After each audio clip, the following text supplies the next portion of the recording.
संत रामपाल जी महाराज एक ऐसे महान संत जिन्होंने अपनी सतभक्ति, तत्व ज्ञान, करुणा और सेवा के बल पर समाज में नई मिसाल कायम की है।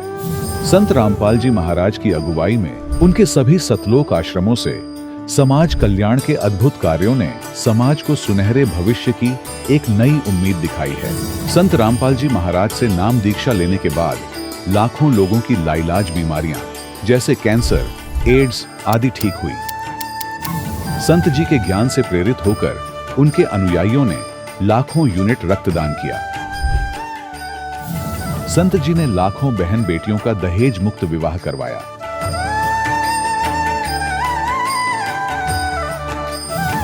संत जी ने लाखों लोगों का नशा छुड़वाया, करोड़ों उजड़े परिवार बसे। संत जी के आश्रमों में समागम के दौरान निःशुल्क नेत्र चिकित्सा, दंत चिकित्सा प्रदान की जाती है। संत रामपाल जी महाराज द्वारा समय समय पर पर्यावरण संरक्षण के उद्देश्य से बड़े स्तर पर वृक्षारोपण किया जाता है। संत जी ने जरूरतमंदों को तत्काल राहत पहुंचाने के लिए एम्बुलेंस सेवा शुरू की। संत जी अपने अनुयायियों को देहदान के लिए प्रेरित करते हैं, जिससे मानवता की सेवा और चिकित्सा क्षेत्र में सुधार हो सके। संत रामपाल जी महाराज के सभी आश्रमों में हर रोज निःशुल्क भंडारा आयोजित किया जाता है, जहां हर वर्ग, हर जाति और हर धर्म के लोग एक साथ बैठकर भोजन करते हैं।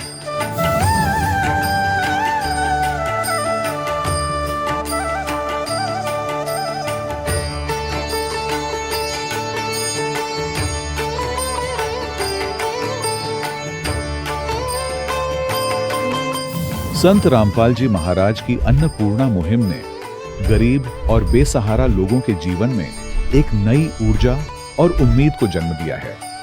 घर घर खाद्य सामग्री और जरूरी मदद पहुंचाकर संत रामपाल जी महाराज ने लोगों को दुख और मजबूरी से लड़ने की ताकत प्रदान की है।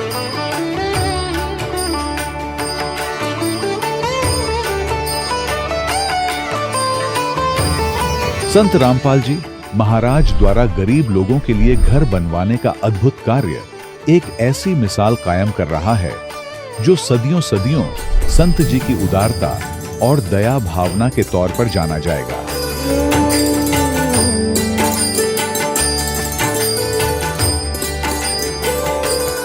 संत रामपाल जी महाराज के आश्रम में हजारों बुजुर्गों को सम्मान और प्यार के साथ जीवन जीने का अवसर मिलता है। उनके खाने, रहने और स्वास्थ्य की पूरी जिम्मेदारी संत रामपाल जी महाराज उठाते हैं। अनाथ बच्चों के लिए संत रामपाल जी महाराज के सभी आश्रम किसी वरदान से कम नहीं। यहाँ उन्हें शिक्षा, संस्कार और भविष्य के लिए बेहतर अवसर प्रदान किए जाते हैं। चाहे बाढ़ हो, भूकंप या महामारी, संत रामपाल जी महाराज और उनके अनुयायी हमेशा ही जरूरतमंदों के लिए सबसे आगे खड़े रहते हैं। कोविड महामारी के दौरान संत रामपाल जी महाराज के आश्रमों से करोड़ों लोगों के लिए भोजन, दवाइयां और जीवन रक्षक सामग्रियां उपलब्ध कराई गई। चाहे गरीब की मदद हो या किसी शोषित और पीड़ित वर्ग के हक और सम्मान की लड़ाई, संत रामपाल जी महाराज ने हमेशा ही उनकी दबी आवाज को सरकारों तक पहुंचाया है और उन्हें उचित न्याय दिलवाने में अहम भूमिका अदा की है। समाज में आध्यात्मिक और सामाजिक मूल्यों के प्रति जागरूकता लाने में संत रामपाल जी महाराज हर कदम पर मानवता के सच्चे सेवक साबित हुए हैं। संत रामपाल जी महाराज का जीवन हमें सिखाता है कि सच्ची सेवा वही है जो निस्वार्थ भाव से की जाए। आइए हम भी इस महान सेवा के कार्य में इस महान संत से जुड़ें और संत रामपाल जी महाराज से नाम दीक्षा लेकर अपने जीवन को धन्य बनाएं।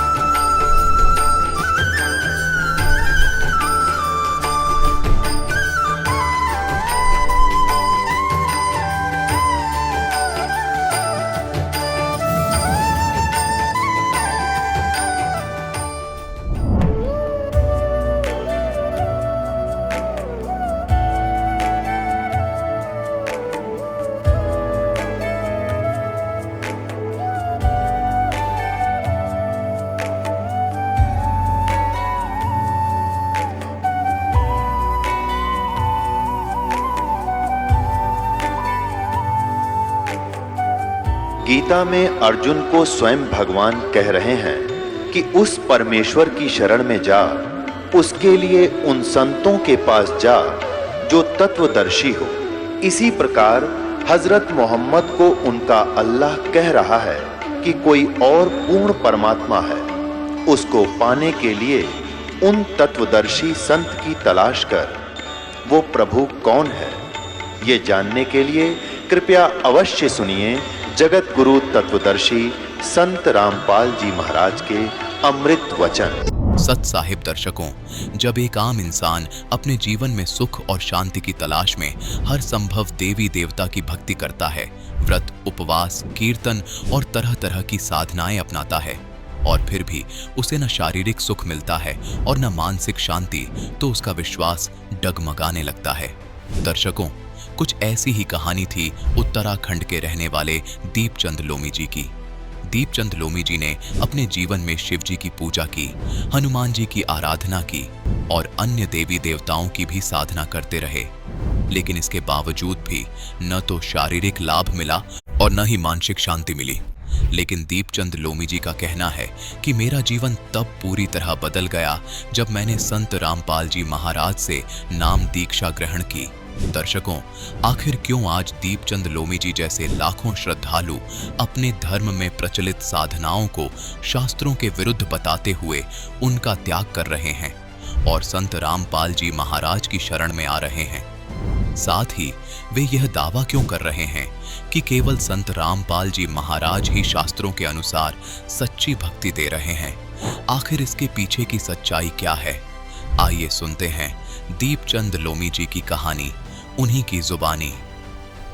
सर नमस्कार। नमस्कार सर। क्या नाम है जी आपका? सर मेरा नाम दीपचंद्र लोमी है। अभी तो मैं भक्ति में आने के बाद भक्ति दीपदास नाम से अपने को पुकारता हूँ। दीपदास जी कहाँ से आए आप? सर मैं उत्तराखंड राज्य के बागेश्वर ज़िले से आया हुआ हूँ। वहाँ पर एक गांव है भेटा, जो हमको दुर्गा की एक मंदिर है, उसके आचार्य के रूप में हमें वहाँ प्रतिष्ठित किया है गांव वालों को। इस वजह से भेंट में वो गांव मिला हुआ है। सर संत रामपाल जी महाराज से कब जुड़े आप? सर मैं 25 अप्रैल 2013 को परमात्मा सदगुरु रामपाल जी महाराज जी की शरण में आया था। सर संत रामपाल जी महाराज से नाम दीक्षा लेने से पहले आप क्या भक्ति साधनाएं करते थे?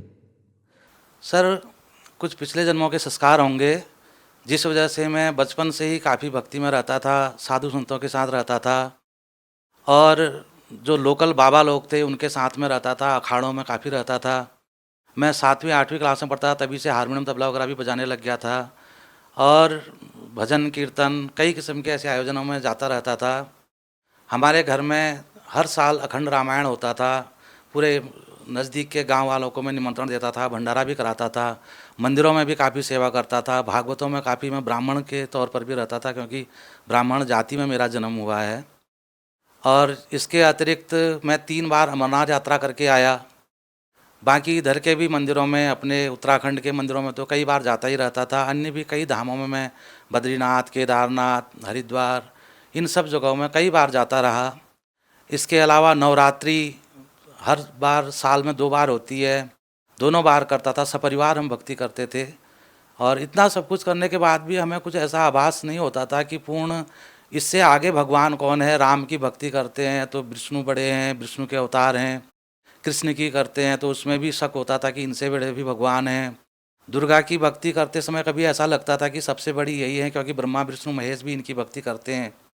और ऐसा चाहत होती थी कि हम सबसे जो बड़े भगवान हैं, सब भगवानों से बड़े हैं, श्रेष्ठ हैं, उनकी भक्ति करें। कभी बोलते थे सदाशिव बड़े हैं, शिव बड़े हैं, तो कुछ समझ में नहीं आता था कौन बड़े हैं। बोलते थे राम शिव की भक्ति करते हैं, शिव राम की भक्ति करते हैं। राम का द्रोही शिव का द्रोही हो जाता है और शिव का द्रोही राम का द्रोही हो जाता है। हमारे समझ में नहीं आता था कि एक भगवान अगर है तो हम इतनी भक्तियाँ करके एक भगवान को कैसे मान सकते। सर पहले आप इतनी सारी पूजाएं करते थे, आपकी भक्ति में बहुत गहरी रुचि भी थी, भगवान के प्रति आपकी इतनी दृढ़ आस्था थी। आपने अमरनाथ यात्रा, बद्रीनाथ यात्रा, केदारनाथ यात्रा आपने की, आपने भजन संध्या, पाठ संध्या, जागरण वगैरह भी किए। इतनी सारी भक्ति आप पहले कर ही रहे थे, तो फिर आप संत रामपाल जी महाराज की शरण में कैसे आ गए? सर मैं भक्ति तो बहुत करता था, लेकिन उस भक्ति के बाद में हम आरती भी करते थे जिसमें हम कहते थे कि विषय विकार मिटाओ पाप हरो देवा। पाप तो हम कितने करते थे, जब तक किसी दूसरे को पता नहीं चला उसको हम पाप समझते ही नहीं थे। और विषय विकार, हम भजन कीर्तन में भी जाते थे, भागवतों में भी जाते थे, और सबसे जो हमारे वहाँ गुरु बैठे रहते थे, संत महंत जो बाबा के रूप में वहाँ बैठे रहते थे, और जो भगत सेवादार रहते थे, सब चरस पीने वाले, बीड़ी सिगरेट तम्बाकू खैनी ऐसी चीज़ों का इस्तेमाल करने वाले, और उसमें से कई संख्या तो शराबियों की भी होती थी। मैं खुद शराब भी पीता था, खैनी भी खाता था, और चरस भांग भी पीता था, और सोचता था कि भक्ति में इस्तेमाल हो रही शिव जी की बूटी है, ऐसा बोल के हम उसको गलत न समझ करके भी उसका इस्तेमाल करते थे। सर ये क्या कारण है कि संत रामपाल जी महाराज के जितने भी भक्त हैं, जो भी उनसे नाम दीक्षा लेता है वो नशा छोड़ देता है, जबकि पहले भी आप भक्ति कर ही रहे थे, उस टाइम भी आप नशा छोड़ सकते थे। क्या कारण है कि आप संत रामपाल जी महाराज जी से जुड़े तभी आपका नशा छूटा? सर हम आज तक तो विषय विकार मिटाओ गाते थे, लेकिन हमारा होता कुछ नहीं था। परमात्मा संत सतगुरु रामपाल जी महाराज जी की शरण में जाते समय मुझे जब ज्ञान गंगा पुस्तक मिली, उसमें लिखा था कि किसी प्रकार का भी नशा, कोई भी नशा नहीं करना है, जबकि मैं परिपूर्ण नशे करता था। सर जैसा कि पहले आपने बताया कि आप बहुत सारी तीर्थ यात्राओं पर गए, बद्रीनाथ यात्रा, केदारनाथ यात्रा, बहुत सारी पूजाएं पाठ आपने की। सर अब आप क्या साधना करते हैं? संत रामपाल जी महाराज से नाम दीक्षा लेने के बाद क्या आपने वो सभी साधनाएं छोड़ दी? सर रामपाल जी महाराज जी ने हमको ऐसी साधना दे दी है कि अब हमें कहीं किसी, हमारी भाषा में गाढ़ गधेरे कहते हैं, कहीं पर्वतों के शिखर पर या कहीं नदियों की घाटी पर कहीं जाने की ज़रूरत नहीं है, क्योंकि भगवान तो सर्वव्यापक हैं, वो कण कण में विद्यमान है। लेकिन हमारे जो मनुष्य शरीर में जो हमारा शरीर है, इसी के अंदर इन सभी देवताओं के कमल स्थान बने हुए हैं। सर आपसे एक बात और जानना चाहेंगे कि जो लोग आपके साथ रहते थे, आपके साथ जागरण में जाते थे, जो लोग आपके साथ तीर्थ यात्राएं करते थे, उन लोगों को आप क्या कहना चाहेंगे? क्योंकि अब आपने वो सारी चीजें छोड़ दी हैं, केवल संत रामपाल जी महाराज द्वारा दी गई भक्ति साधना ही आप कर रहे हैं। सर मेरे जानने वाले पुराने साथी लोग, मेरा तो उनसे कोई बैरभाव नहीं है, लेकिन मेरी भक्ति में जाने के बाद में वो कई लोग नाराज़ हो गए हैं। नाराज़ होने का और कोई कारण नहीं है, मेरा कोई उनके साथ कोई झगड़ा, कोई लेन देन कुछ भी नहीं है। सिर्फ यही कारण है कि मैं पहले उनके साथ संगतों में, कीर्तनों में, भजनों में, ऐसी जगहों पर जाता था और काफ़ी बढ़ चढ़ कर हिस्सा लेता था। रामला में भी मैं पाठ खेलता था, विश्व हिंदू परिषद से भी मैं जुड़ा हुआ था, और अच्छा समझ के ही जुड़ा हुआ था। लेकिन आज मेरा उन चीज़ों में शामिल नहीं होने से वो लोग काफ़ी नाराज़ रहते हैं। नाराज़ होने का कारण ये है कि वो कहते हैं कि अब आप क्यों नहीं भजन गाते हो। भजन गाने के लिए मैं उन्हें कहता हूँ कि परमात्मा की भक्ति, भगवान का नाम लेने में मुझे कोई बुराई नहीं है, मैं लेता ही हूँ। लेकिन जो हम पहले करते थे या जो अभी आप कर रहे हो, वो मेरे समझ में तब नहीं आया, जो गुरुजी संत रामपाल जी महाराज जी की शरण में जाने से मेरे समझ में आ गया है। सर आपसे एक बात और जानना चाहेंगे कि जो पूजाएं आपने की, उन पूजाओं को छोड़कर के संत रामपाल जी महाराज द्वारा दी गई भक्ति साधना आप कर रहे हैं, तो सर संत रामपाल जी महाराज द्वारा दी गई भक्ति साधना से आपको क्या क्या लाभ मिले? सर पहली बात तो मैंने आपको पहले बताया कि मैं भक्ति की तरफ मेरा आकर्षण बचपन से था, और मैं भक्ति करना चाहता था, इसीलिए घूम रहा था जगह जगह। मुझे परमात्मा संत रामपाल जी महाराज जी की शरण में आने से मुझे पहला तो आध्यात्मिक लाभ हुआ। उसके बाद में मेरे अंदर काफ़ी विषय थे, काफ़ी विकार थे। जैसे मैं नशा भी करता था, नशा में कोई ऐसे देखा देखी लोगों को, जो मैं महफिलों में गया, साधु संतों के बीच में गया, अधिकांश नशा करने वाले होते थे। इस वजह से मैं वहाँ नशा भी सीख गया और बाद में मेरा हैबिचुअल हो गया उस चीज़ का। ये सब चीज़ें मुझे विश्वास नहीं था कि मैं छोड़ पाऊँगा। मैंने काफ़ी कोशिश की, और परमात्मा की शरण में आने से जिस दिन मैं सतगुरु रामपाल जी महाराज जी की शरण में आश्रम में गया था, तो साथ में लौंग लेके गया था, ताकि मेरे से बीड़ी बिना रहा नहीं जाएगा। लेकिन मुझे ये भी पता नहीं चला, याद नहीं रही कि मैं लौंग भी लाया हूँ। वह दिन है, आज का दिन है, मैं सब विषय विकार से मुक्त हो गया हूँ। इसके अतिरिक्त मेरे घर में हम पहले तो सब अच्छा ही चलता रहा, लेकिन बाद में मेरे बच्चे बीमार रहने लग गए। लड़के का मेरे हार्ट की प्रॉब्लम हो गई, उसको हार्ट में छेद बताया, जिसको डॉक्टर ने मना किया था कि इसको न डांटना है, न किताब पढ़ने के लिए जोर देना है, और न इसको कोई दौड़ भाग करने देना है। और उसका लगातार 8 साल तक ट्रीटमेंट चलना था। उसके कागजात मेरे पास मौजूद हैं। और हमारे यहाँ उत्तराखंड में कुमाऊँ रीजन में हल्द्वानी में एक हार्ट केयर सेंटर है, जगदम्बा हार्ट केयर सेंटर, और वहाँ से उसका इलाज चल रहा था। काफ़ी इलाज कराने के बाद भी उसको कोई विशेष लाभ भी नहीं था, और उसको तो एक जिंदा या मुर्दा एक जैसा ही था, ना उसको डांटना है ना उसको पढ़ने को कहना है, और बच्चा था फिर भी जी रहा था। साथ में मेरी लड़की, उसको ऐसी बीमारी थी जिसका कहीं इलाज नहीं हुआ। मैं उसको बड़े बड़े अस्पतालों में ले गया। वो स्कूल में जाती थी, स्कूल में जाते ही ठीक 10 बजे वो बेहोश हो जाती थी, उसकी सांस बंद हो जाती थी। और वो घर, वहाँ स्कूल से फ़ोन आता था, एडम्स स्कूल है गरुड़ में, इंग्लिश मीडियम स्कूल है, वहाँ से फ़ोन आता था। तो घर में हमारे परिवार के सदस्य कांपने लग जाते थे डर के मारे, क्योंकि हमारे लिए रोज़ की वो घटना हो गई थी। फिर बाद में मेरे को किसी ने बताया कि आप अपने घर के चक्करों को देखो, कोई ये पूछ करने वालों के पास में जाओ। हम उनके पास, मैं पहले भूत वगैरह को नहीं मानता था, वैसे तो बाकी भक्ति सब करता था। तो उनके पास जाने से उन्होंने हमें तरह तरह की बातें बताई। कोई हमारे पितरों के बारे में बताया कि आपके पितरों का दोष है, कोई ऐसी बातें बताई। हमने, उन्होंने जो कुछ भी बताया वो किया। वो करने से हमको लाभ तो हुआ, लेकिन आंशिक लाभ हुआ। 2-4 दिन 10 दिन तक हमें आराम रहता था, फिर वही घटना दोबारा हो जाती थी। इसके अलावा और कई हमारे घर में ऐसी बीमारियां तो होती ही रहती थी बूढ़े बच्चों को। ये बड़ी बीमारियां थी। परमात्मा की शरण में जाने के बाद में वो दिन है, सिर्फ एक दिन, जिस दिन मैं लड़की को नाम दिला के लाया, और वो दिन है आज हमको 3.25 साल हो गए हैं परमात्मा की शरण में गए हुए। उसको दोबारा कभी ऐसी शिकायत नहीं हुई। और न लड़के का हम कोई ट्रीटमेंट करा रहे हैं, न कहीं अस्पताल में दिखा रहे हैं, वो बिल्कुल स्वस्थ है।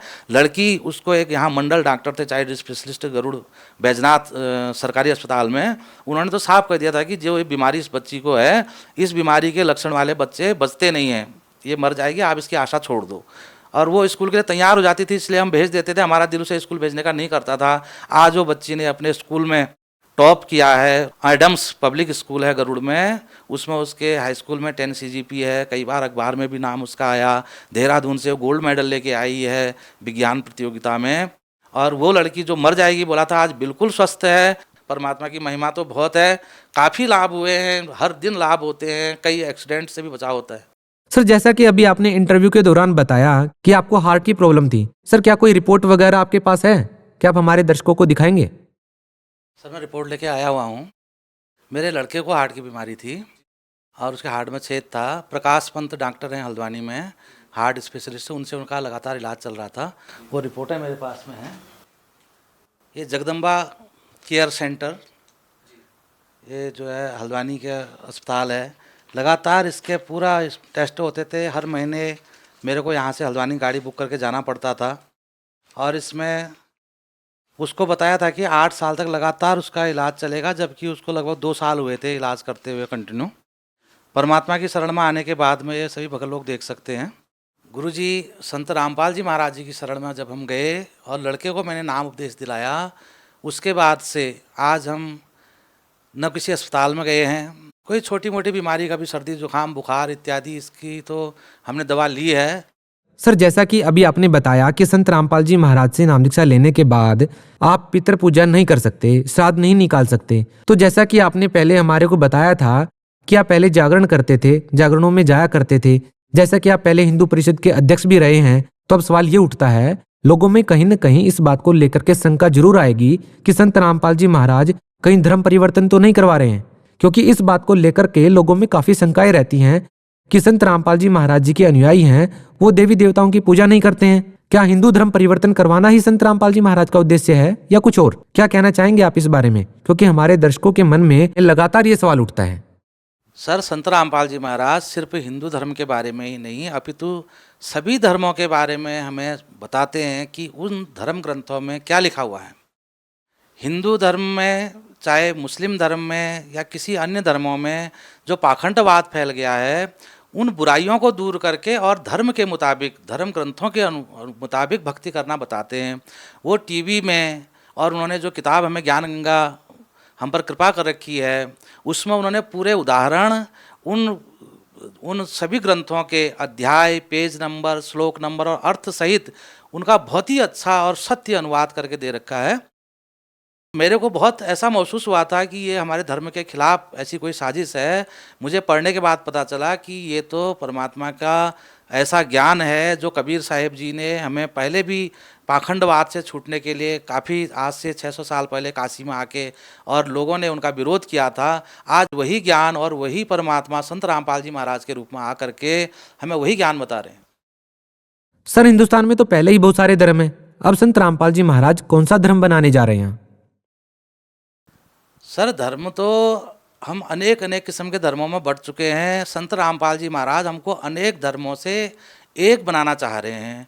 वो कहते हैं कि जीव हमारी जाति है, मानव धर्म हमारा, हिंदू मुस्लिम सिख ईसाई, धर्म नहीं कोई न्यारा। हिंदू मुस्लिम सिख ईसाई तो 4 मुख्य धर्म है। इसके अतिरिक्त भी हमने अलग अलग गुरु संत बना करके कई धर्म अपने बना लिए हैं। संत रामपाल जी महाराज मानव धर्म को मानने के लिए कहते हैं, मानवता को मानने के लिए कहते हैं और एक पूर्ण परमात्मा की भक्ति करने कहते हैं। इसलिए हम जितने भी भाई बहन आज भगत बने हुए हैं सब एक परमात्मा की भक्ति करते हैं। हम कोई भेदभाव, छुआछूत, आपस में ऊंच नीच जातियाँ, इन चीज़ों को नहीं मानते। न हम मुस्लिम हिंदू धर्म या कोई अन्य धर्म को मानते हैं, न हम किसी धर्म में प्रचलित जातियों को मानते हैं। हम सबको बराबर समझ के एक परमात्मा के बच्चे बन के भक्ति करते। सर भगत समाज को आप क्या संदेश देना चाहते हैं?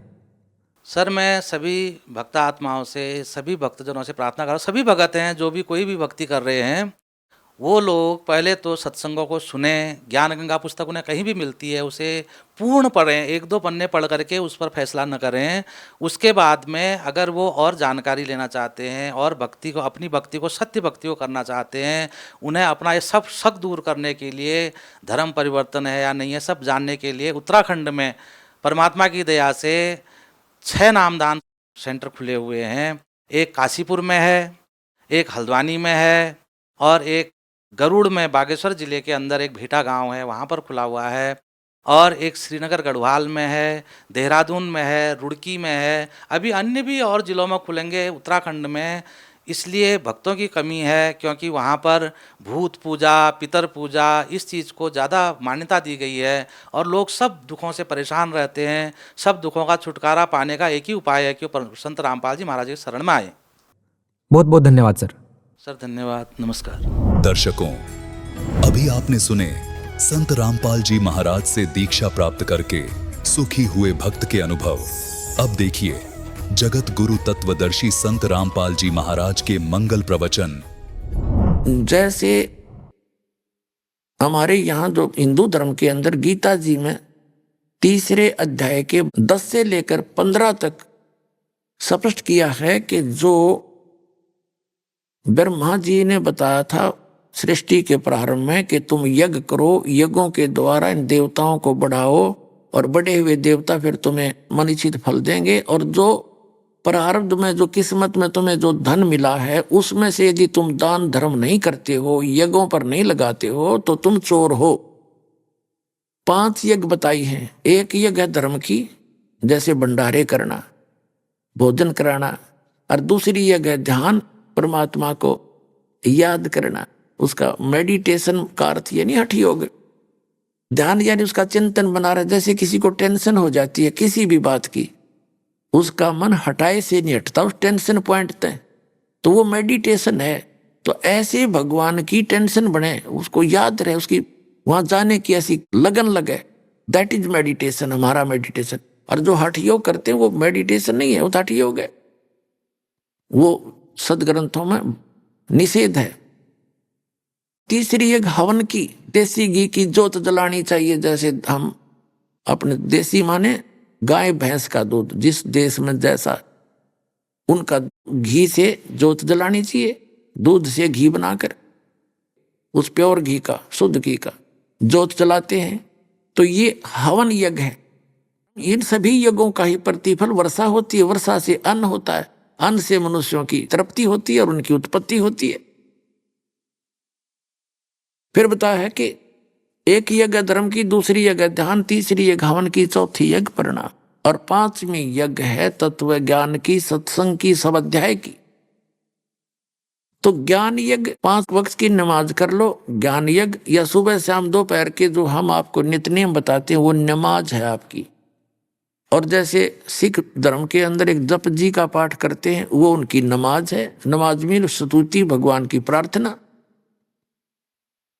और प्रणाम यज्ञ, सिख धर्म के अंदर भी दंडोत प्रणाम करते हैं, तो ऐसे प्रणाम करते हैं। और मुसलमान धर्म भी इसको प्रणाम बताते हैं जब सजदा करते हैं, ठीक है। तो 3 यज्ञ तो हम सभी में चल रही है। एक भंडारा, जैसे मुसलमान धर्म में ये तो मांस से वितरित करें, भंडारा धर्म यज्ञ रही कहाँ इनके पास। तो एक इनके पास कौन सी यज्ञ है? एक यज्ञ है उनकी ज्ञान यज्ञ, नमाज करते हैं, दूसरी परिणाम यज्ञ। बाकी जो यज्ञ हैं वो यज्ञ नहीं है।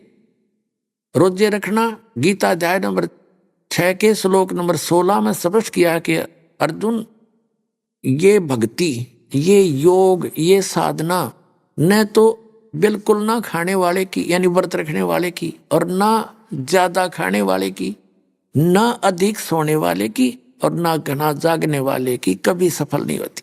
सफल नहीं होती यानी व्रत रखना भी निषेध है गीता जी में। तो व्रत तो किसी भी सदग्रंथ में नहीं कहा गया है। इतना खावे प्रथम अंजल संयम राखे, योग युक्त सब सतगुरु भाके। इस योग की युक्ति सतगुरु बतावेंगे, वो के बतावेंगे, प्रथम अंजल संयम राखे। इतना भी नहीं खावे दड़ी पक्का फिर टूटे अंगड़ाई नींद आ जा, और इतना कम भी नहीं खावे कि आंख मुस जा। सारे जैसे दास पहले हनुमान का व्रत रखा करता मंगलवार का, और छोटी उम्र में शुरू कर दी थी। हनुमान तो याद आता नहीं, रोटी याद आया करती कद 12 बज्जर तुरमा खावे। इसी साधना थी हमारी। बताओ क्या भक्ति थी। हनुमान चालीसा वैसे ही करा करते, वैसे ही कर लेते। बताओ भूखा मरते क्या लाभ था। हमें जैसे गाइडलाइंस मिले हम उसी तरह करते रहे। तो ये रोजा भक्ति मार्ग में नहीं आता। वास्तविक भक्ति मार्ग में जो complete God given, complete God यानी पूर्ण परमात्मा द्वारा गया कंप्लीट स्पिरिचुअल नॉलेज की बात कर रहा है दास। किसी पुराण में, कुरान में अगर इस उनके अल्लाह अकबर से हटकर अन्य का किसी का आदेश है तो वो कंप्लीट परमात्मा के पाने की, पूर्ण मोक्ष की भक्ति नहीं है। अब ये 5 यज्ञ हैं। एक यज्ञ है धर्म की, दूसरी यज्ञ है ध्यान, तीसरी यज्ञ हवन की, चौथी यज्ञ परिणाम, और 5वीं ज्ञान की। ये जो यज्ञ हैं ये तो एक समझ लो रोगी के लिए एक ग्लूकोज का काम करती। ग्लूकोज हमें जन्म और मृत्यु का दीर्घ रोग लगा हुआ है। जब तक जरा और मरण यानी बुढ़ापे का कहर और मृत्यु का रोग नहीं कटेगा तब तक हम सुखी नहीं हो सकते। और ये रोग ब्रह्मा विष्णु महेश तक लगा हुआ है। ब्रह्म और परब्रह्म सरपुरुष और अक्षर पुरुष तक लगा हुआ है। केवल निराम में एक कंप्लीट गॉड अल्लाह अकबर है। वो पूर्ण परमात्मा परम अक्षर ब्रह्म है, सत्य पुरुष है। और उसका लोक वहां गए हुए प्राणी जो वहां रह रहे हैं और जो यहां से मोक्ष होकर जाते हैं वो भी कभी उनको बुढ़ापा नहीं होता, यंग रहते हैं, मृत्यु नहीं होती।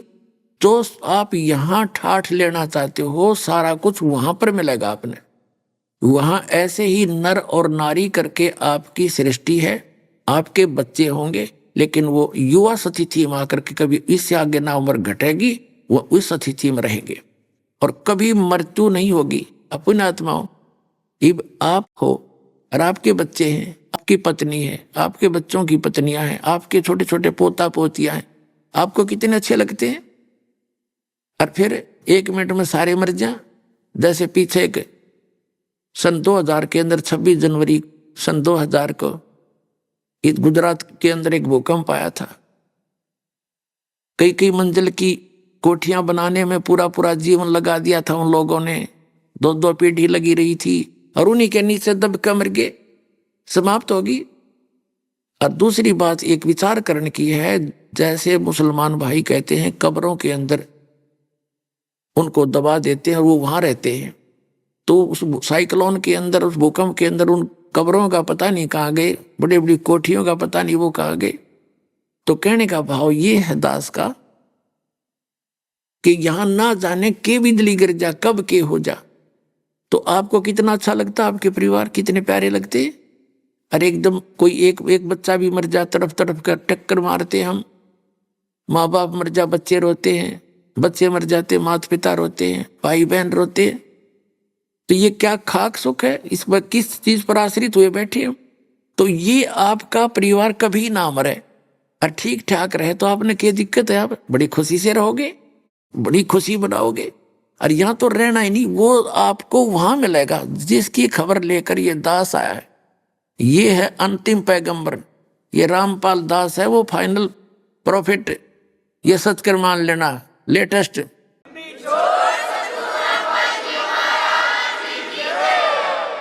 और विद कंप्लीट स्पिरिचुअल नॉलेज और with complete method of worship इस दास के पास है।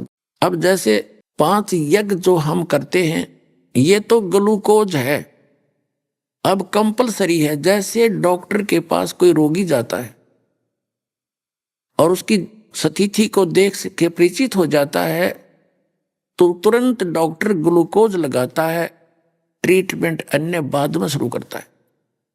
तो उस ग्लूकोज से हटकर और ट्रीटमेंट है। ग्लूकोज तो शरीर की केवल एक पानी की पूर्ति करेगा, इसको सपोर्ट देगा, रोग नहीं काटेगा। रोग नाश करने की अन्य औषधि है, टैबलेट है, इंजेक्शन है, कैप्सूल्स है। तो वो न तो गीता के अंदर वो कैप्सूल है, कुरान शरीफ के अंदर वो मंत्र नहीं है, वो कैप्सूल नहीं है, वो टैबलेट नहीं है, इंजेक्शन नहीं है जिनसे रोग नाश होगा। वो तो केवल ग्लूकोज है, ये समझ लो। अब टैबलेट कौन सी है, इंजेक्शन कौन से हैं?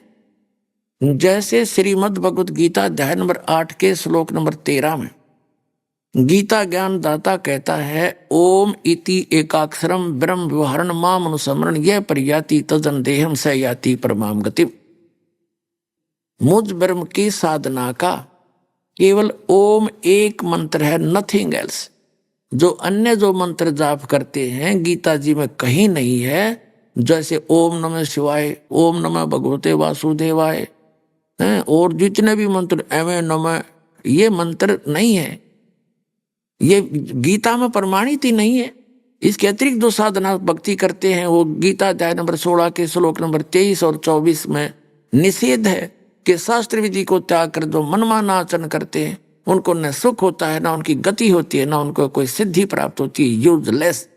इसलिए अर्जुन, भक्ति के लिए तुझे सदग्रंथों का आधार ही मानना चाहिए।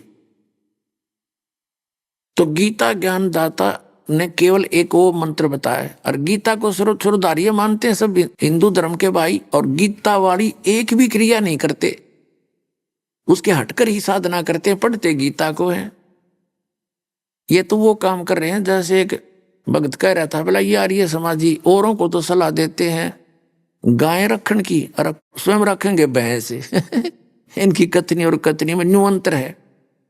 तो ये खुद ऐसा ही करते हैं, औरों को सलाह देते हैं गीता पढ़ो और मंत्र देते हैं ओम नमः शिवाय, ओम वासुदेव ओ भगवते नमाय, एवं नमः, पता नहीं कितने सरनामा विष्णु का बना दिया। तो इसमें ओम नाम का जाप है, नथिंग एल्स। ये सरपुरुष का है। गीता अध्याय नंबर 15 के श्लोक नंबर 16 और 17 में 3 पुरुष हैं, सरपुरुष, अक्षर पुरुष, परम अक्षर पुरुष। और सरपुरुष है ये ब्रह्म है, काल है, जो गीता ज्ञान दाता है, वेद ज्ञान दाता है, कुरान शरीफ का ज्ञान दाता है, इंजिल का ज्ञान दाता है, और जबूर का ज्ञान दाता है, तौरात का ज्ञान दाता है। ये ब्रह्म है। उनमें ये मंत्र नहीं दिए इसने, क्योंकि वो पहले वो मंत्र वास्तविक इनमें दे चुका था। जैसे तौरात के अंदर सृष्टि रचना बता दी इसी ने, आगे उसने बताना आवश्यक नहीं समझा कि उसने बोल ही दिया पहले। इससे पहले के ये ग्रंथ हैं वेद और गीता, ये इसकी तरफ से कंप्लीट ज्ञान है, इसमें मांस खाने का कहीं प्रावधान नहीं है। आगे चल के इसने अपनी स्थिति बनाए रखने के लिए अपने सतर से कहीं कह दिया मांस खा लो, ऐसे पशु खाओ, ऐसे खाओ, ये इसका अपना आदेश है। इस काल ब्रह्म का, कुरान शरीफ के ज्ञानदाता का, वो अल्लाह अकबर का नहीं है। अल्लाह अकबर ने तो तौरात के उत्पत्ति ग्रंथ में सबसे पहले बता दिया है किसी भी मनुष्य को और किसी भी प्राणी, चाहे जलचर है, चाहे वनचर है, चाहे वो वायु का पक्षी है, कोई भी मांस नहीं खाएगा, बीजदार पौधे दिए खाओ। ये फाइनल फैसला है उस कंप्लीट गॉड का। आगे कोई ये मांस खाने का प्रावधान बताया है इस काल ने बताया, जो कुरान शरीफ के ज्ञानदाता ने। ये अल्लाह अकबर का आदेश नहीं है। और उस कुरान शरीफ के ज्ञानदाता के आदेश का पालन करके जो मांस खाते हैं, हिंसा करते हैं, तो अल्लाह अकबर उस समर्थ का विधान भंग होने से वो दंडित होते। फिर एक उदाहरण देते हैं, जैसे एक SHO का मित्र था कोई, दरोगा जी का। उसने कहा कि दरोगा जी, मेरा एक पड़ोसी है, मेरे साथ वाला, मकान वाला, मुझे बहुत परेशान रखता है, किसी तरह भी बाज नहीं आता, क्या इलाज करूं? एसएचओ ने कहा कि मार उसका लठ, माप देख लूंगा, मार दे उसको। उसने अपने पड़ोसी के साथ जाके झगड़ा ठान दिया एसएचओ की आज्ञा मान के, एक अधिकारी की, और उसका पड़ोसी मर गया, साथ के मकान वाले की मृत्यु होगी। राजा का विधान था जो किसी को मारेगा उसको सजाए मौत होगी। उस अधिकारी एसएचओ की आज्ञा का पालन करके एक व्यक्ति की मृत्यु कर देने से उसको सजाए मौत हुई, क्योंकि उसने राजा का कानून तोड़ दिया एक अधिकारी के कहने से, अधिकारी की आज्ञा पालन करके। इसी प्रकार वो कंप्लीट गॉड का विधान उसने बता दिया तौरात के अंदर और बाइबल के उत्पत्ति ग्रंथ में कि कोई भी मांस नहीं खाएगा, तुम्हारे लिए ये बहुत भरपूर खजाना दे रखा है। उसके अतिरिक्त किसी कुरान शरीफ के ज्ञानदाता ने आदेश दे दिया मांस खा लो, ऐसा खा लो, ऐसा ना खाइयो, तो वो अल्लाह अकबर का आदेश नहीं, उस दरोगा जी का आदेश है। उसका पालन करने से आपको दंडित होना पड़ेगा। उसके लिए कहा है सूक्ष्म वेद में कि मुल्ला जी, आज आप मुर्गी मारते हो, अगले जन्म में ये मुर्गी तो मुल्ला बनेगी, आप बनोगे मुर्गी और ये तेरी गर्दन काटेगा। ये टिट फॉर टैट कभी नहीं जाएगा। भूल मत, अपना विधान मत बना के बैठे। तो इस प्रकार ये जो विधान है मांस खाने का, ये अल्लाह अकबर का नहीं है, कंप्लीट गॉड का नहीं है, परम अक्षर ब्रह्म का नहीं है। तो अब जो प्रसंग है उसी पर आते हैं कि अन्य जो भक्ति हम करते हैं, जब तक ग्लूकोज से काम नहीं चलेगा। जैसे पूरा सिख धर्म भी वो क्या करता है, वाणी का पाठ करते हैं, ये ज्ञान यज्ञ है। भंडारे करते हैं, धर्म यज्ञ है। प्रणाम करते हैं, ये प्रणाम यज्ञ है। लेकिन हवन यज्ञ भी वहां नहीं है। और फिर मंत्र जो वास्तविक मंत्र है, सतनाम जो है, ये समझ लो टैबलेट हैं, वो कैप्सूल हैं। कैप्सूल और टैबलेट हैं, 2 अक्षर का सतनाम, एक ओम एक तत्व, और जो सारनाम है वो इंजेक्शन समझ लो। तो ये कंप्लीट कोर्स है जन्म और मृत्यु के रोग का नाश करने का। जैसे अब ये दास बताएगा वो कंप्लीट कोर्स। ये 500 यज्ञ करनी है जो सतलोक आश्रम में आपको बताई जाती। जैसे 5 यज्ञ आपको बता दी। एक यज्ञ धर्म की भंडारे किए जाते हैं, भोजन कराए जाते हैं भक्तों को, और दूसरी यज्ञ ध्यान या परमात्मा का विशेष कसक ऐसा ज्ञान बता दिया जाता है, आपकी बुद्धि नहीं हटेगी सतलोक तक। आप बेशक यहाँ काम कर रहे हो, लेकिन आपकी इच्छा ये रहेगी है भगवान इब का पीछा छूट जा और बुराइयों से बचोगे, भक्ति करते रहोगे। जनता तो सतनाम की और न चंता दास, और जय कोई चंता नाम बना हुआ है काल की फांस। फिर क्या बताते हैं कि एक यज्ञ धर्म की, दूसरी यज्ञ ध्यान, तीसरी यज्ञ हवन की, चौथी यज्ञ प्रणाम, हम दंडोत प्रणाम करते हैं, और 5वीं यज्ञ ज्ञान की। ये तो ग्लूकोज है, ये कंप्लीट है ग्लूकोज भी, अच्छा ग्लूकोज ये है। और फिर सतनाम सूक्ष्म वेद के अंदर कंप्लीट कोर्स है, क्योंकि हमारे शरीर के अंदर चैनल बने हुए हैं। रीढ़ की हड्डी बैकबोन के अंदर की साइड में आपने छपकली देखी हो, सर्प देखा हो, उसके नीचे एक बिल्कुल प्लेन होती है छपकली। ऐसी रीढ़ की हड्डी के अंदर की साइड में मांस चिपका हुआ है। उस मांस के अंदर से नसें प्रवेश जा रही है, नसें जा रही पतली पतली। उन्हीं नसों से संबंधित एक आंतड़ियां सी बनी है, पतली पतली सी, कमल के आकार की पत्तियां सी बनी नजर आती हैं। जैसे हथेली पर ये चिन्ह से होते हैं, ऐसे उनके ऊपर है। तो रीढ़ की हड्डी जहाँ एंड होता है वहां मूल कमल है, गुदा के पास 2 उंगल ऊपर रीढ़ की हड्डी जहाँ खत्म होती है, बैकबोन जिसको बोलते हैं। उसके ऊपर ये शरीर समझो एक टेलीविजन है, इसमें चैनल बने हुए हैं, चैनल लगे हुए हैं। तो नीचे चैनल है गणेश जी का, जिसको मूल चक्कर कहते हैं, मूल कमल कहते हैं, कमल कहो चक्कर कहो। और लेकिन मूल स्थान गणेश जी का ऊपर लोक है। भगवान शंकर जी के लोक में एक स्थान है, इसका हेड ऑफिस है वहां। तो वहां जो क्रिया हो रही है इस मूल कमल से प्रत्येक से कनेक्टेड है। जैसे एक चैनल कहीं से भी चल रहा है, टेलीकास्ट कर रहा है, तो वो आप प्रत्येक के टेलीविजन में दिखेगी जो उस चैनल ऑन कर लेगा, यदि उसे कनेक्टेड है। तो ये सभी चैनल उनसे कनेक्टेड हैं। रिमोट दास के पास है, उनके रिमोट के न्यारे न्यारे मंत्र हैं, नंबर हैं। जैसे मूल कमल गणेश जी, उससे ऊपर 2 उंगल ऊपर स्वाद चक्र सावित्री और ब्रह्मा जी, फिर नाभि के सामने लक्ष्मी और विष्णु जी का कमल है, गणेश जी का 4 पंखड़ी का कमल है, और सावित्री ब्रह्मा जी का 6 पंखड़ी, 6 पत्ती सी लगी हुई आंतों की पत्ती सी,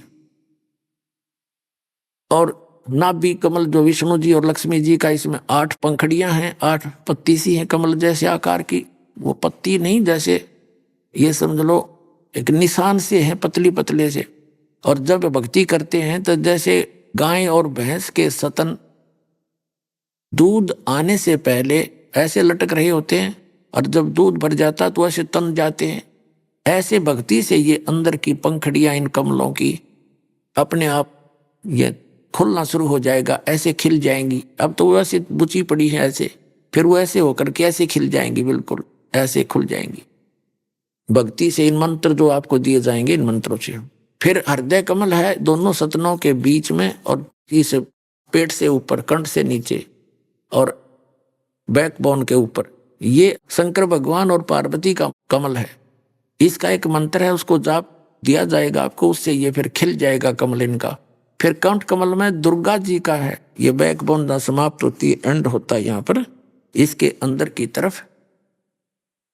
जैसे भगवान शिव और पार्वती के जो कमल का 12 पंखड़ी हैं, और दुर्गा जी के कमल की 16 पंखड़ी है।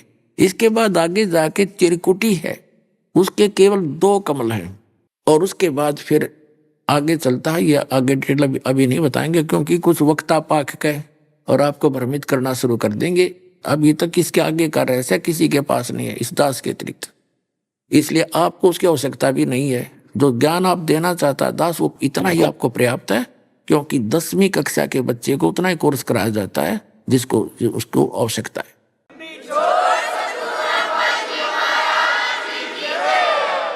अब ये है कमल, आपको जो प्रथम मंत्र दिया जाता है वो मंत्र है। तो वो मंत्र क्या करेंगे, इनकी पूजा नहीं है। जैसे आपने बिजली बोर्ड से कनेक्शन ले रखा है, आप उनका टैक्स भरते रहोगे तो आपको लाइट देते रहेंगे, वो पूजा थोड़ी है।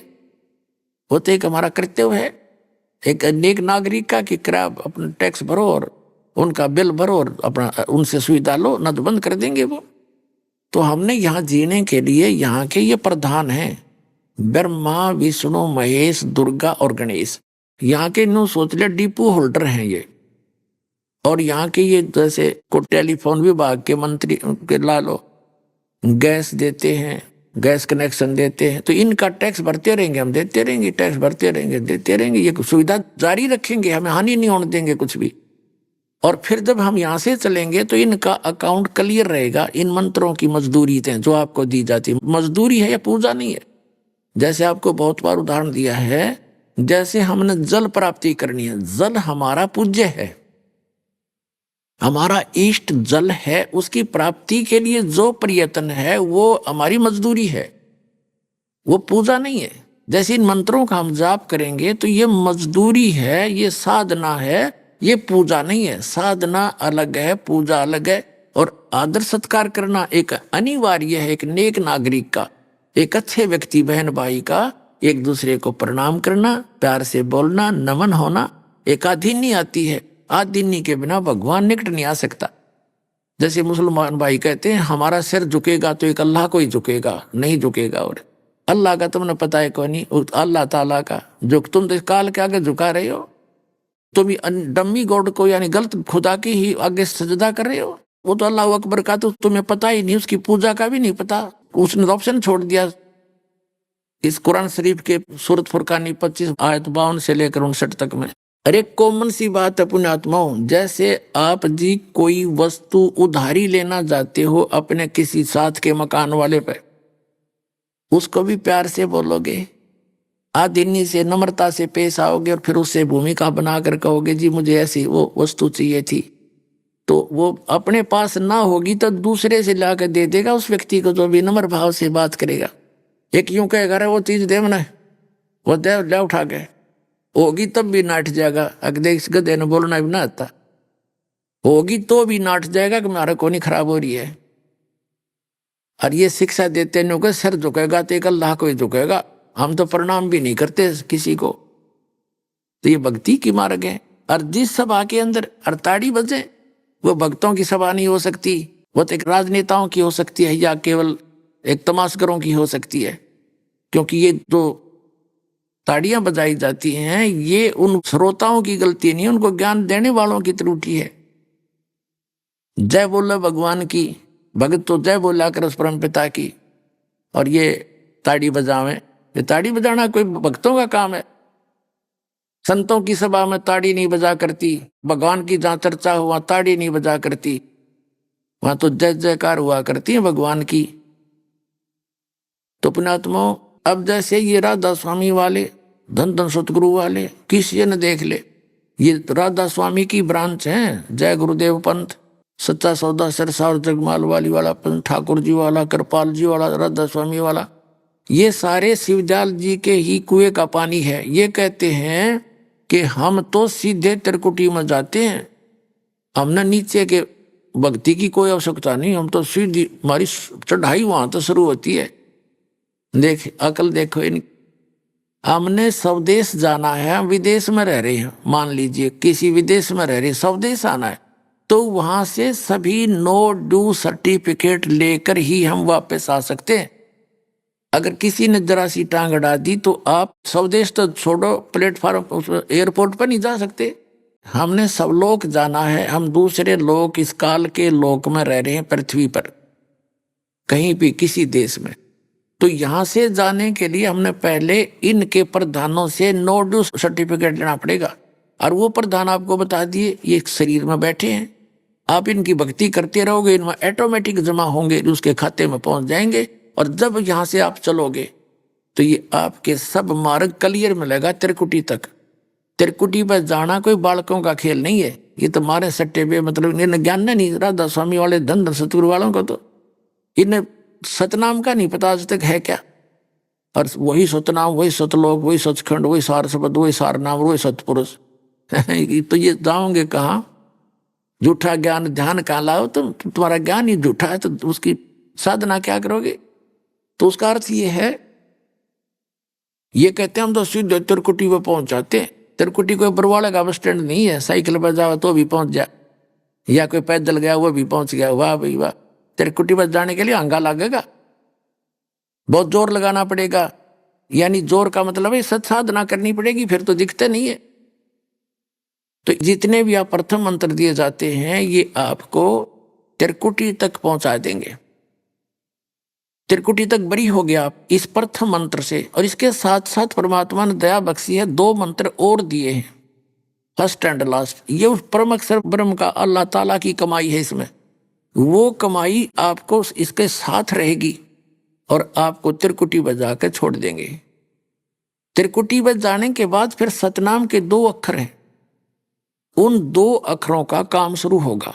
एक तो ब्रह्म का है, इस काल का, ये तो इसको हम दे देंगे। गीता अध्याय नंबर 18 के श्लोक नंबर 66 में कहा है, गीता ज्ञानदाता कहता है कि सर्वधर्मान परित्यज माम, मेरे सतर के सभी धार्मिक अनुष्ठानों को छोड़कर एकम शरणम व्रज, उस एकम अद्वितीय अल्लाह ताला कंप्लीट गॉड परम अक्षर ब्रह्म की शरण में जा, तब मैं तुझे सब पापों से मुक्त कर दूंगा, तू चिंता मत कर। हम कैसे फंसे रहे, हम कुत्ते गधे सुअर बनकर क्यों भटकते रहे? क्योंकि हम अभी तक अपने इस साधना ओम नाम की पूंजी ब्रह्मलोक में नष्ट कर देते थे। ओम ब्रह्म का जाप है और हम ब्रह्मलोक में जाकर के उसका नष्ट करके वापस आ जाते थे।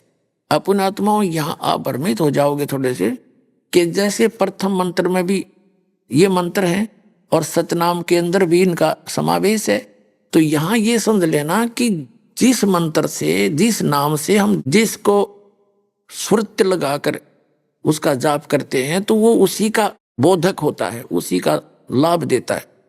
जैसे एक लड़की के पिता का नाम हरि सिंह और उसके पति का नाम भी हरि सिंह, कुदरती ऐसा इत्तेफाक हो गया।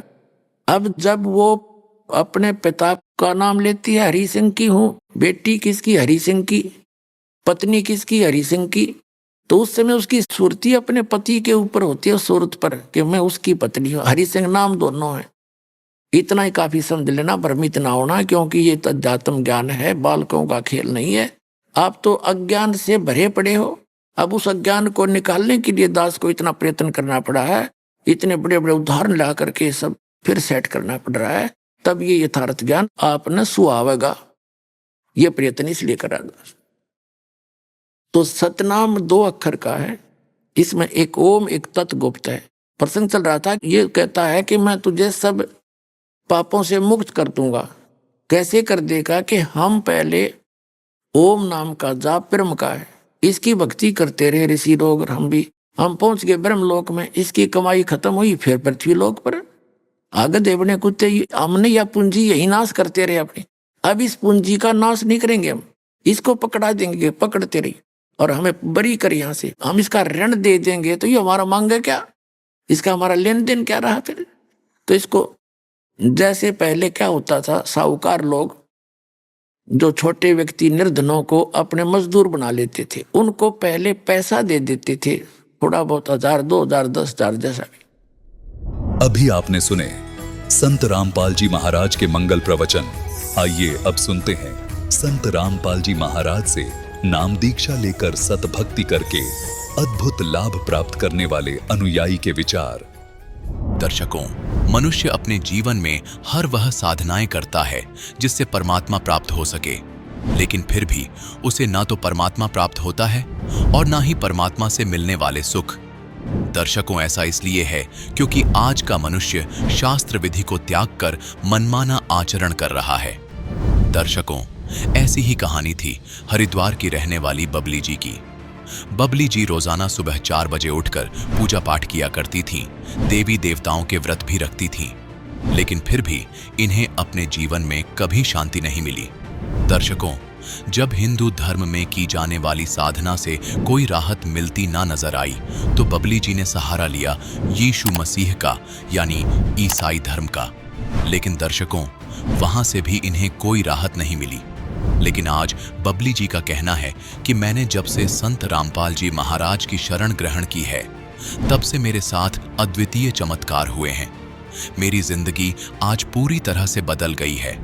दर्शकों, आखिर बबली जी ऐसा क्यों कह रही हैं? आखिर क्यों बबली जी संत रामपाल जी महाराज को भगवान बता रही हैं? सुनते हैं बबली जी की कहानी उन्हीं की जुबानी। नमस्कार जी। नमस्कार सर जी। क्या नाम है जी आपका? मेरा नाम बबली है। बहन जी, आप कहाँ से हैं? मैं हरिद्वार से हूँ भगत जी। संत रामपाल जी महाराज जी से नाम उपदेश आपने कब लिया? सन 2021 में ली सर जी। संत रामपाल जी महाराज जी से नाम उपदेश लेने से पहले क्या आप कोई भक्ति साधना भी करती थीं? जी भगत जी, मैं भक्ति साधना ब्रह्मा विष्णु महेश शेरावाली इन्हीं सभी देवी देवता की करती थी, लेकिन कोई लाभ नहीं हुआ भगत जी। मैंने तो बहुत सेवा की है, मंदिर पे 4 बजे उठ जाना, दीवे लगाना, व्रत करना और बहुत पूजा की सर जी मैंने। जैसा कि आपने बताया कि आप हरिद्वार से हैं, आपने बहुत ज़्यादा कठिन साधनाएं भी की हैं, तो फिर क्या कारण बना कि आप संत रामपाल जी महाराज जी की शरण में आईं?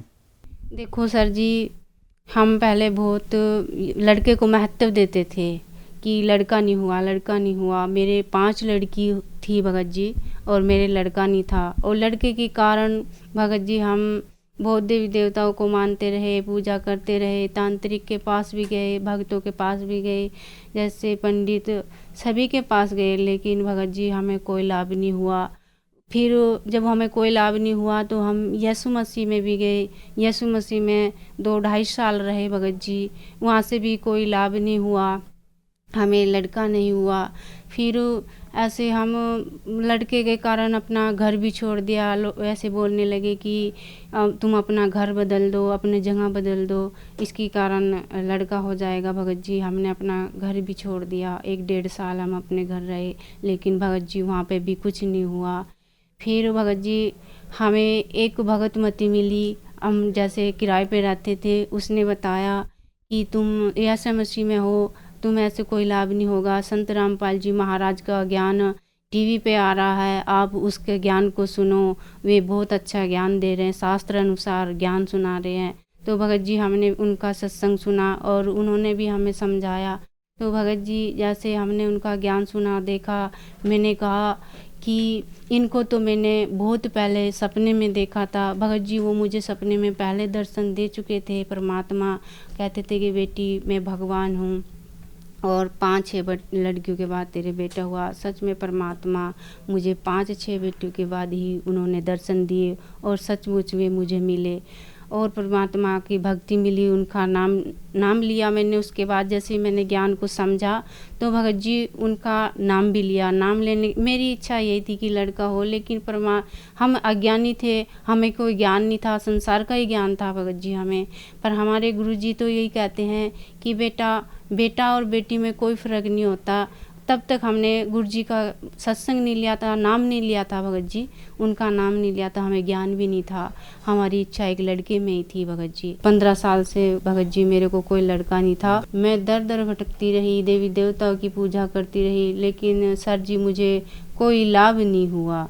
और भगत जी मुझे डॉक्टर ने ऑपरेशन के लिए तो बोल ही दिया था, लेकिन भगत जी मेरा कोई ऑपरेशन नहीं हुआ। उसी दौरान मेरे लड़का भी हुआ, लेकिन कोई ऑपरेशन नहीं हुआ। नहीं, डॉक्टर ने मुझे मेरठ के लिए लिख दिया था कि ऑपरेशन होगा।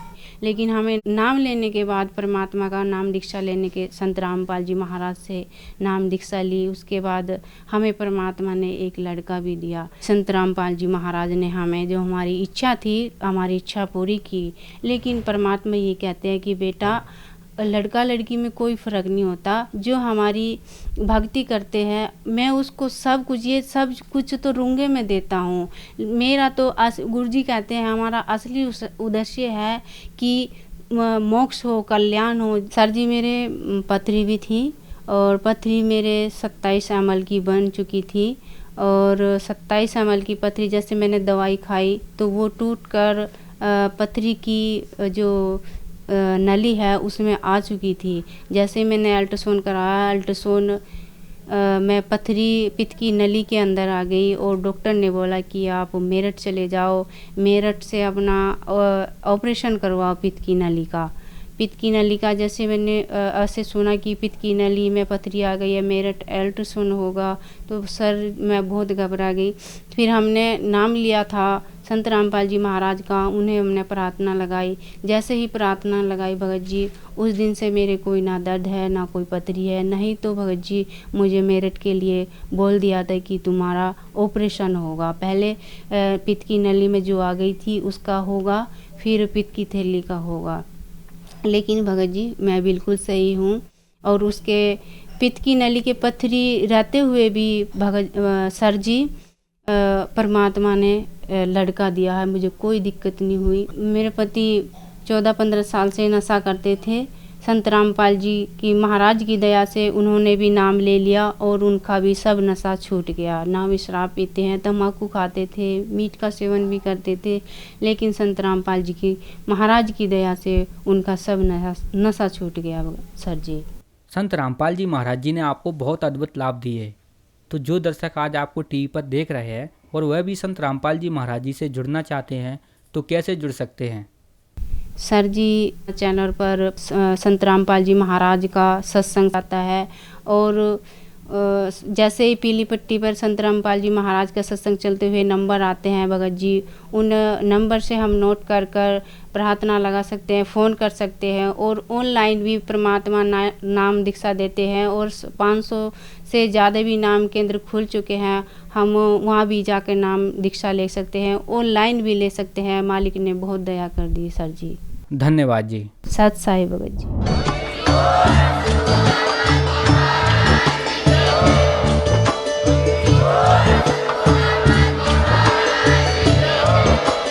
आप सुन रहे थे जगत गुरु तत्वदर्शी संत रामपाल जी महाराज जी के मंगल प्रवचन। अधिक जानकारी के लिए विजिट कीजिए हमारी वेबसाइट www.jagatgururampalji.org। संत रामपाल जी महाराज जी के शुभ आशीर्वाद से पूरे विश्व भर में 500 से भी ज्यादा नाम दीक्षा केंद्र हैं, जिन पर संत रामपाल जी महाराज जी द्वारा ऑनलाइन निःशुल्क नाम दीक्षा दी जा रही है। अपने नजदीकी नाम दीक्षा केंद्र का पता करने के लिए संपर्क करें 8222 880541।